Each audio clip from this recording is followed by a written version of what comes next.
अस्सलामुअलैकुम। Horror stories के एक न्यू एपिसोड के साथ मैं हूं Mazhar Malik. Thank you so much and love you so much आप सबके प्यार भरे फीडबैक का। वीडियो को लाइक भी ज़रूर कीजिएगा।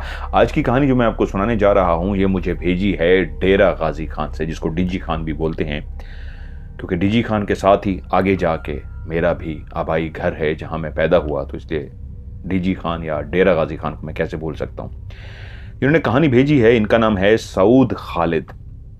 डेरा गाजी खान पाकिस्तान से इनका ताल्लुक है और ये अपने बहन भाइयों में सबसे छोटे हैं। सबसे पहले एक बड़ी सिस्टर है, उसके बाद एक रऊफ खालिद बड़े भाई हैं, एक दरमियाने हैं, और उसके बाद ये इनका नंबर आता है सऊद खालिद का। ये कहते हैं कि एक मकान जिसके अंदर हम 2008 के अंदर शिफ्ट हुए, हमने किराए पे लिया। हम काफी अरसा उस मकान के अंदर बैठे रहे और उसके बाद मालिक मकान ने कई सालों बाद हमें कहा कि आप ये मकान खाली कर दें, मुझे इस मकान को नए सिरे से तामीर करवाना है। ये 2 कमरों पे मुश्तमिल एक मकान था। ऐसा मकान जिसके दरवाजे से आप दाखिल होते तो एक बड़ा सा सहन था। सहन को अबूर करने के बाद एक बरामदा सा आ जाता, परछत्ती जिस तरह बोलते हैं, कि यानी आप दाखिल होते हैं तो ऊपर एक छत सी होती है, लेकिन एक हिस्सा खाली होता है, आगे छत सी आ जाती है और उसके बाद फिर कमरे शुरू हो जाते हैं। कुछ लोग कहेंगे कि ये एक्सप्लेन करना ज़रूरी नहीं है, क्योंकि मेरी कहानी पूरी दुनिया में सुनी जाती है और बहुत सारे लोग जो पैदा ही अमेरिका यूरोप के अंदर हुए हैं उनको नहीं पता होता, इसलिए मैं एक्सप्लेन करता हूँ।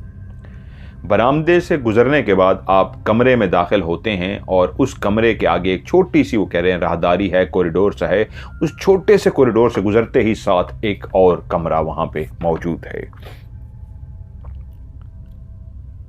हम वाले साहब ने किसी दोस्त के जिम्मे लगाया, एक और घर हमें किराए पे मिल गया। हम वहाँ पे तकरीबन 7 से 8 माह वहाँ पे रहे और इतनी देर में वो मकान तैयार हो गया। तो मालिक मकान ने हमें कहा कि आप लोग वापस आके बैठना चाहें तो बैठ सकते हैं। और यूं हम उस मकान के अंदर फिर से, जो अब नया तामीर हो चुका था, शिफ्ट हो गए किराए पे। शुरू के मामलात बिल्कुल ठीक थे, लेकिन पहला वाकया उस वक्त हुआ जब हमारे घर में हमारे मामू और मामू का बेटा आए हुए थे। सारा दिन गपशप होती रही और रात को जब सोने का प्रोग्राम बना तो मामू, सर्दियों के दिन थे, अंदर कमरे के अंदर लेट गए और उनके बेटे ने कहा मैं बाहर बरामदे में सोऊंगा। उसी बरामदे के अंदर ही बल्ब लगा हुआ था। अब रात की खामोशी फैल चुकी थी, सारे घर वाले अपने अपने बिस्तरों के अंदर जा चुके थे। और जब बिस्तर के अंदर इंसान लेट जाता है सर्दियों के दिनों में, तो शुरू में तो बिस्तर काफ़ी ठंडा लगता है। जब लेकिन गर्म हो जाता है तो फिर इंसान के लिए उस गर्म बिस्तर से ठंडी हवा में बाहर निकलना बहुत ही मुश्किल होता है। और ऐसे ही सब अपने अपने गर्म बिस्तर के अंदर नींद के मजे ले रहे थे कि बाहर लेटा हुआ मामू का बेटा, जिसने अपने मुंह पर रजाई ली हुई थी, गहरी नींद सोया हुआ था। अचानक से उसकी आंख खुल गई। उसने घड़ी तो नहीं बांधी हुई थी कि रात के उस बरामदे के अंदर टाइम देख सकता कि रात के किस पहर उसकी आंख खुली है और किस वजह से उसकी आंख खुली है। लेकिन वो बेचैन सा हो गया कि इस लम्हे रात को, कि ये तो गहरी रात है, अभी सुबह होने के आसार दूर दूर तक मौजूद नहीं है, तो फिर ऐसा क्या हुआ है कि मेरी आंख खुल गई है। इंसान बगैर किसी वजह के जब नींद से जागता है तो अपने आप से, अपने दिमाग से, अपने दिल से बातें करता है, क्या हुआ है, मैं क्यों जागा हूं। उसने आंखें बंद करने की कोशिश की कि मैं फिर से सो जाऊं अगर जाग भी गया हूं, लेकिन आंखें बंद करने के बावजूद उसको नींद नहीं आ रही थी। उसको ऐसा लगा कि दिल के अंदर बेचैनी सी है, वजूद के अंदर एक बेचैनी सी है, उस बेचैनी की वजह से मैं जागा हूं। उसके दिमाग में कोई शकूक व शुबात, कोई खौफ, कोई जिन भूत, कुछ भी नहीं है। बस ये है कि मैं जाग गया हूं, क्यों जागा हूं। अभी इसी शशोपंज में था कि उसने कहा अगर मैं जाग ही गया हूं, खौफ, अजीब सी कैफियत मेरे अंदर हो रही है, मैं अपने मुंह से रजाई हटाऊं। सर्दियों का मौसम था यकीनन। कुछ लोग रजाई भी मुंह पे डाल के सोते हैं, मेरे लिए तो बड़ा मुश्किल है, दम घुट जाता है मेरा। तो उसने मुंह से रजाई हटाई, और जैसे ही मुंह से रजाई हटाई तो उसी लम्हे उसने देखा कि उसके वजूद के ऊपर एक काला स्याह साया मौजूद है। अभी रजाई पूरी इस अंदाज में नहीं हटाई गई थी, सिर्फ मुंह के ऊपर से हटाई थी कि आंखें देख सकती थीं बाहर के मंजर को। थोड़ी सी और हटा देता तो शायद पूरे मंजर को वो क्लियर देख सकता। कि उसी लम्हे उसको महसूस हुआ कि उस बरामदे के अंदर लेटे हुए जो बल्ब जल रहा है, कोई इस अंदाज में इतना बड़ा है और इतना उसका कद लंबा है कि वो बल्ब के आगे ही खड़ा हो गया है, और बल्ब की रोशनी जिस तरह बरामदे में फैलनी चाहिए फैल ही नहीं रही, किसी ने उस रोशनी को रोक रखा है। अब सोया हुआ इंसान पहले पहले ऊपर छत की तरफ ही उसकी निगाह जाती है, और छत पे लगा हुआ बल्ब क्या हुआ, जल तो रहा है, रोशनी उतनी क्यों नहीं है, बरामदे में इतना अंधेरा क्यों है, अंधेरा तो नहीं मतलब कम रोशनी क्यों आ रही है, कौन है जिसने बल्ब के आगे हाथ रख दिया है, उसके आगे खड़ा हो गया है, यह क्या मंजर है। जैसे उसको अंदाजा हुआ तो उसी लम्हे जो भी था बल्ब के आगे से हटा, या क्या हुआ कि वो रोशनी जो मध्यम सी हो रही थी, रोकी गई थी, बिल्कुल अपनी जगह पे वापस आ गई। उस जलते हुए बल्ब ने चारों तरफ अपनी रोशनी को फिर से फैला के उजाला कर दिया। लेकिन उस लम्हे उसको महसूस हुआ उसकी रजाई के ऊपर कोई काला स्याह सा है, जिसको वो क्लियर नहीं देख पाया, लेकिन उस काले स्याह को उस बल्ब की रोशनी के आगे से हटते हुए और अपने बिस्तर के ऊपर आते हुए वो क्लियर देख चुका था। और उसी लम्हे उसको महसूस हुआ कि उसके वजूद के ऊपर वजन सा आ गया है, उसके वजूद के ऊपर एक बोझ सा आ गया है। उसने उसी लम्हे चीख मारने की कोशिश की, लेकिन उसके वजूद से कोई भी चीख ना निकल सकी। उसने पुकारने की कोशिश की घर वालों को, लेकिन कोई भी उसकी आवाज इसलिए नहीं सुन सकता था कि उसकी आवाज गले में ही फंस के रह गई थी, और उसके वजूद के ऊपर जो वजन आया था अब उसका वजूद जकड़ा जा चुका था। वो उठ के भागना चाहता था लेकिन भाग नहीं सकता था। उस साए को, इस ह्योले को, उस शैडो को उसने देखा चंद सेकंड ही था, लेकिन डर गया था। 10-12 साल उसकी उम्र थी, उसकी जान से निकल गई थी, या 16 साल उसकी, मैं भूल रहा हूं उम्र उसकी, 16 या 12 के बीच में उसकी उम्र उन्हें बताई है। उसकी जान से निकल गई, उसने अपनी आंखें बंद कर दी और वजूद उसका जकड़ा हुआ था, चीख वो नहीं मार पा रहा था। तभी उसके दिल में आया कि मुझे फौरी तौर पे कुरानी आयात पढ़नी चाहिए। उसको जिन भूत इन चीज़ों का इतना क्लियर नहीं पता था, सुन रखा था, लेकिन फिर भी जिस अंदाज में वजूद अकड़ा गया, जिस तरह उसने एक मंजर देख लिया था कि कोई शैडो था, वो बहुत बड़ा इंसान नहीं था। उस शैडो को पहले उसने बल्ब से हटते हुए देखा, बल्ब के आगे से जब वो हट गया तो उसके बाद उसके वजूद पे जब बोझ आ गया और वजूद जकड़ा गया, तब वो परेशान हो गया। आंखें बंद कर लीं और फौरी तौर पे पढ़ता रहा। वो कहता है मैं पढ़ता रहा और जैसे ही पढ़ना शुरू किया मेरे वजूद से बोझ हटना शुरू हो गया, और थोड़ी देर के बाद ऐसा लगा मैं बिल्कुल रिलैक्स हो गया हूं। लेकिन उसके बाद मैं हिल नहीं सका, इतना खौफजदा रहा कि वहीं पे ही सुबह की अजानों तक मैं लेटा रहा। और जैसे ही सुबह की अजानें हुई फिर मुझे लगा कि अब खौफ की कोई बात नहीं है, इंसान है, उसके अंदर कुदरती सी बात है। जैसे ही अजान गूंजती है अल्लाहु अकबर अल्लाहु अकबर, इंसान रिलैक्स हो जाता है और वो लड़का उसके बाद सो गया। जब वो सुबह उठा, यकीनन उसने बात मेरी अम्मी को बताई। सऊद खालिद कहते हैं कि अम्मी के साथ उसने वाली बात शेयर की। वाले साहब जो उनका नाम खालिद है, दुबई में काम करते थे, दुबई में होते हैं। अब छोटा भाई भी जो बड़े से दरमियाना भाई है, दाऊद शायद नाम है उनका, वो भी कह रहे हैं दुबई चला गया है। वाले साहब उन दिनों में दुबई से आए हुए थे, तो मुझे बोले जाओ अम्मी के लिए पीस लेकर आओ। पीस सराइकी इलाके में डिजी खान है, ब्रोस्ट को बोलते हैं, ऐसा चिकन का पीस जो एक मशीन के अंदर तला हुआ होता है, रोस्ट किया हुआ, उसको वो लोग वहां पे ब्रोस्ट या पीस बोलते हैं। चिकन का फ्राई किया हुआ चिकन। वो कह रहा है मैं गया शॉप के ऊपर, उस होटल वाले को मैंने कहा कि यार ब्रोस्ट दो। मुझसे पहले भी ब्रोस्ट जो चिकन के पीस सामने रखे हुए थे वो उठा उठा के उस मशीन के अंदर बना रहा था, और वहीं पे कुछ लोग बैठे वही वाला पीस खा भी रहे थे, बहुत मज़ेदार था, तारीफ़ें कर रहे थे। और एक लड़के ने वहाँ पे बाकायदा तारीफ़ भी की, उस्ताद जी क्या कमाल मज़ेदार बनाया। उसने कहा यार आज ही ये सारा गोश्त मंगवाया, ताज़ा ताज़ा गोश्त है, फ्रेश गोश्त है, इसलिए जायका भी मज़ेदार है। जितना ताज़ा गोश्त होता है उतना ज़बरदस्त जायका आता है। मैंने कहा यार इसी तरह का फ्रेश एक मेरे लिए भी लगा के दो। उसने फ्रेश चिकन का पीस मशीन में डाला, औरों के भी, और नज़र भी आ रहा था कि चिकन बहुत ताज़ा है, वरना फ्रिज का होता है, फ्रीज़र का होता है। पीस बन गया, उसने पीस मेरे हवाले किया, उसकी कमाल ही खुशबू आ रही थी। मैं भी खुशबू के सुन के मेरी भी एक दवा भूख जाग उठी, लेकिन ये अम्मी के लिए मंगवाया गया था। मैंने पीस उठाया और मैं चलता हुआ घर की तरफ पहुंच गया। गरम गरम पीस था, उसकी खुशबू भी कमाल थी, और जैसे ही मैं लेके घर के अंदर दाखिल हुआ मैंने कहा अबू जी मैं पीस लेके आ गया हूं। अब गरम गरम ही खाने का मजा आता है, तो अम्मी का था, अम्मी ने खाना था, लेकिन अम्मी कोई बात करने में मसरूफ थी तो कहा रख दो। उस पीस को मैंने उधर ही घर के अंदर रख दिया कि अभी अम्मी फारिग होती हैं और उसके बाद खाती हैं। अब खाना खाने का टाइम हो चुका था, अम्मी ने जब बस फारिग होना था तो सब ने हाथ धो के उसके बाद बैठ जाना था और खाना खाना था। कुछ देर ऐसे बातें होती रहीं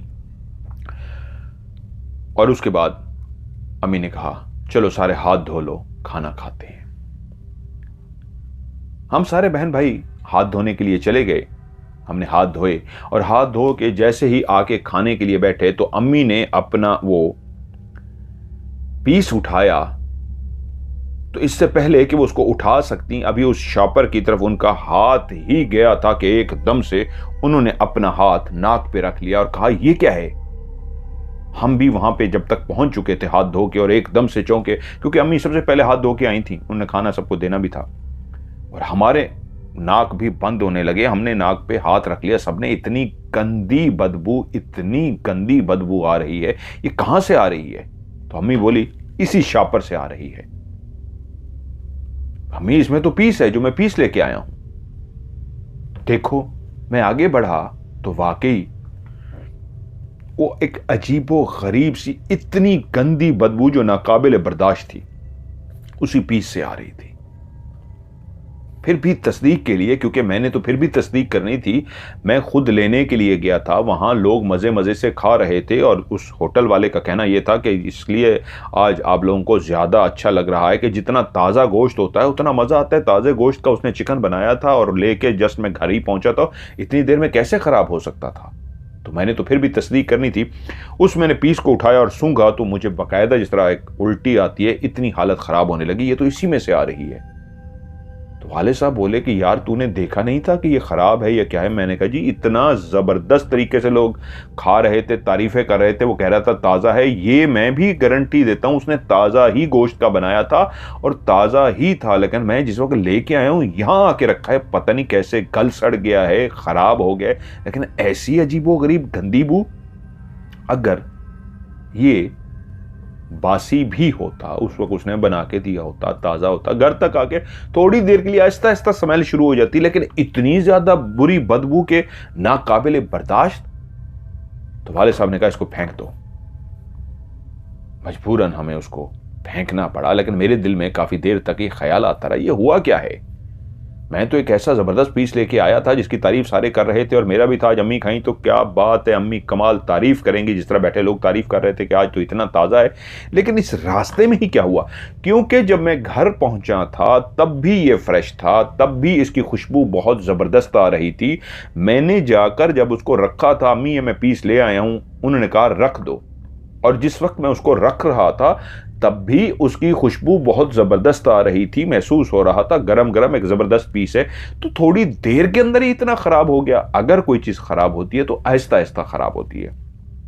मैक्सिमम हमें बातें करते हुए 5-10 मिनट लगे होंगे, 15 मिनट लगे होंगे, तो 15 मिनट में इतना ख़राब हो गया। खैर उसके कुछ अरसे बाद मेरा बड़ा भाई, जिनका उन्होंने नाम बताया है क्योंकि वो कहते हैं वाक़यात जो हैं आगे पीछे हो सकते हैं, बड़ा भाई जो रऊफ खालिद है, अपनी पढ़ाई के सिलसिले में कराची में मौजूद रहता था, कराची में रहता था, MBBS कर रहा था। 4 साल उसके मुकम्मल होने वाले थे, 5वें साल वो डॉक्टर बन जाता। उसको छुट्टियां हुई तो वो घर रहने के लिए आया। वही घर जिससे वो मानूस था, वही घर जिससे वो प्यार करता था, वही घर जिसमें उसने कई साल गुजारे थे। सारा दिन वो घर पे दोस्तों के साथ इधर उधर रहा, शाम को वो घर आ गया, खाना वगैरह खाया और उसके बाद वो अपने कमरे में अम्मी ने कहा वहां पे तुम लेट जाओ, तो रऊफ खालिद उस कमरे में सोने के लिए लेट गया।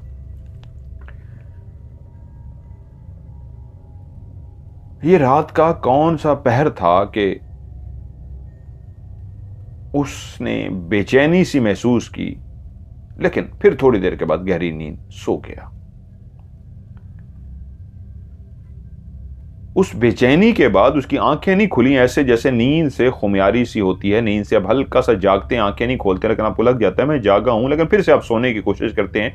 वो जागा, किस वजह से जागा वो नहीं जानता, लेकिन फिर से उसकी आंखें बंद हो गई और फिर वो सो गया। लेकिन उसने सोते ही एक ख्वाब देखा। उसकी आंखें बंद थीं, वो अपने बिस्तर पे सोया हुआ था। वो बंद आंखों का ख्वाब था या बंद आंखों से वो खुली आंखों की तरह ख्वाब देख रहा था।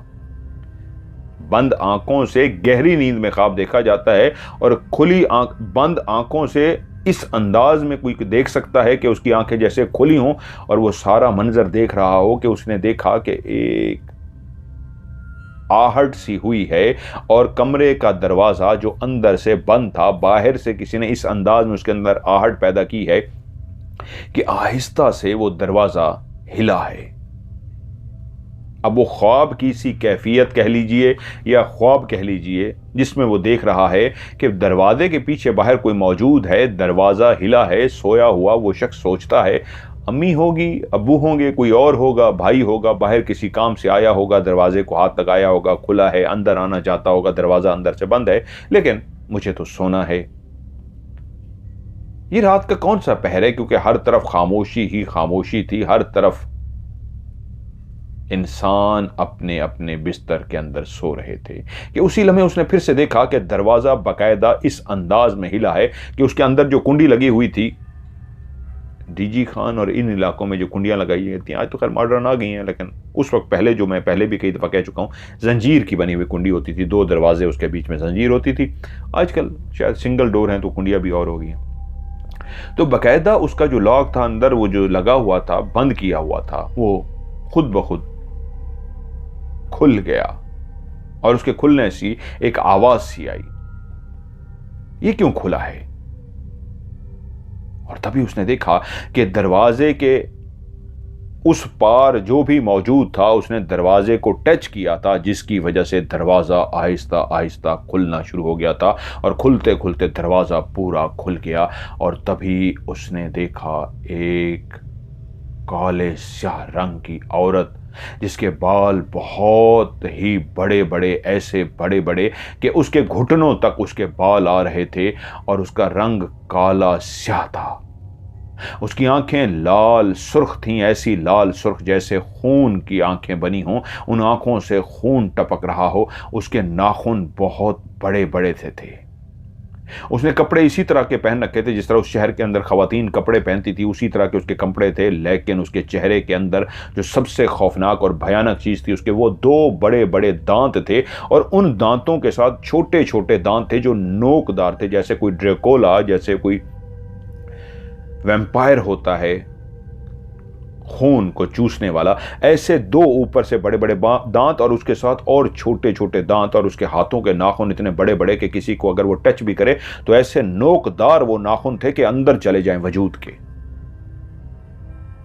और वो दरवाजा खोल के उसी रऊफ की तरफ देखते हुए चलते हुए आगे बढ़ रही थी। और वो देख रहा है कि मैं उसको बाकायदा देख रहा हूं, लेकिन मेरे अंदर इतनी जुर्रत नहीं है मैं हिल सकूं, उसको रोक सकूं, उसको मना कर सकूं। और वो इतनी आहिस्ता आहिस्ता चल रही है जैसे आहिस्ता फिर से आहिस्ता, ऐसे जैसे कोई बिल्कुल आहिस्ता आहिस्ता पांव रखते हुए, या बिल्ली जब अपने शिकार पे शिकार करने लगती है तो वो इस तरह बिल्कुल हल्के हल्के इस तरह चलती है, तो ऐसे ही आहिस्ता आहिस्ता चलती हुई वो मेरे करीब आ रही थी। और मेरे करीब आते आते इस अंदाज में मेरे करीब आई कि मैं उसी लम्हे सीधा लेटा था, मेरा मुंह ऊपर छत की तरफ था, कमर मेरी बिस्तर पे टच हो रही थी, लेकिन वो जैसे ही मेरे करीब आई उसने अपने हाथ से नाखून ऊपर की तरफ कर लिए कि मुझे नाखून ना चुभें, और अपने एक हाथ से मेरे कंधे को इस अंदाज में साइड से बाजू को ऐसे धक्का दिया कि मेरी, जिस तरह कोई इंसान करवट लेता है ऐसे खुद ब खुद करवट हो गई। उसके हाथों में इतनी तपिश थी, उसके हाथ इतने गर्म थे कि उसने जैसे ही टच किया तो उस गरमाइश से, उस आग से बचने के लिए मैं खुद ब खुद मैंने करवट ले ली। और मैंने जैसे ही करवट ली तो मुझे पीछे अपनी कमर में उसके दांत अपने वजूद के अंदर महसूस हुए। वो मेरे वजूद के अंदर अपने दांत गाड़ चुकी थी।